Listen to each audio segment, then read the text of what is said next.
हरिश्चंद्रगडावर आल्यानंतर जे आपल्याला महादेवाची पिंड लागते, जे मंदिर लागतं 1200 वर्ष जुनं, आणि अजून एक मंदिर आहे की जिथे चांगदेव महाराजांनी 1400 वर्ष तपश्चर्या केली होती ज्या गुहेमध्ये, ते मंदिर पण आणि ती गुहा पण आपण बघणार आहोत.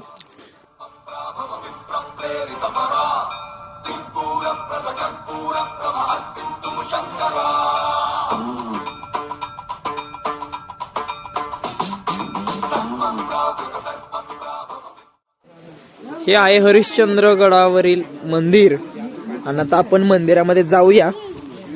मंदिर कशा प्रकारे कोरलेलं आहे ते आपण बघूया. हे बघा, मंदिरावर काही अक्षर कोरलेली पण दिसतात आपल्याला, पण तो वाचता येत नाही आपल्याला ते. हा, चला चला चला चला आता आम्ही आतमध्ये जातोय. 2 शिल्प आहेत मंदिराच्या बाहेरच. जैविमोरील व्ह्यू बघा आणि मंदिरावरची रचना बघा. दगड पूर्ण एकावर एक दगड रचलेले आहेत फक्त, आणि वर कळस आहे. इथं एक नंदी आहे. आत गेल्यानंतर महादेवाची पिंड दिसते आपल्याला, आणि पलीकडच्या बाजूलाही आपल्याला नंदी दिसतोय.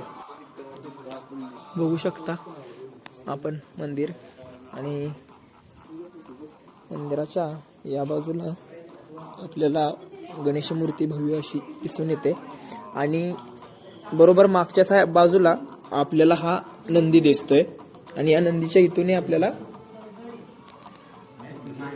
महादेवाचं दर्शन होतं. आणि याच्या मागे हा दगडाचं पूर्ण शिल्प कोरलेलं आहे, बघू शकता. इथे आतही एक मंदिर आहे, शिल्प कोरलेले आहेत सगळं. पुढे मंदिराच्या या बाजूला सुद्धा आपल्याला शिल्प दिसतात. आता यामध्ये एक गुफा आहे, आता पूर्ण पाण्याने भरलेला आहे, पण आपल्याला या पायऱ्या दिसू शकतात आतमध्ये जाण्यासाठी. आणि ते बघा खूप आतमध्ये आहे. त्या बाजूला एक गुफा आहे, शिल्प कोरलेले आहेत, आणि इथे विठ्ठल रखुमाईचं मातेचं दर्शन आपल्याला होतं. तसंच या बाजूलाही भगवान शंकरांची पिंड आहे. इकडे माघारी आलात तर या बाजूला सिद्ध मंदिर, महाविष्णूंचं मंदिर आपल्याला दिसतंय, आणि यामध्ये भग्न अवस्थेत झालेली महाविष्णूंची मूर्ती आहे.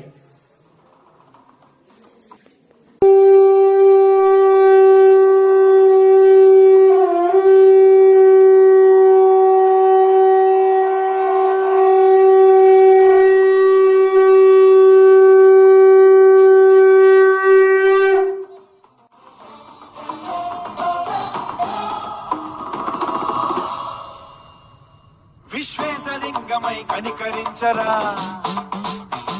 విధి లిఖితమునిక పరపర చరిపి అమృతమే కురిపించరా రామేశలింగమై మహిమ చూపరా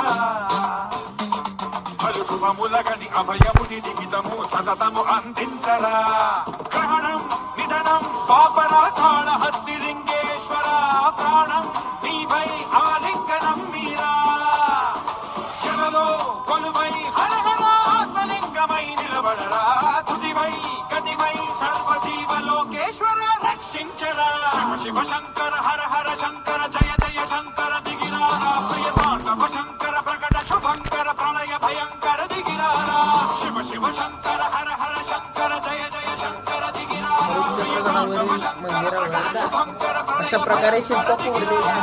శివ శివ హర హర జయ జయ శివ శివ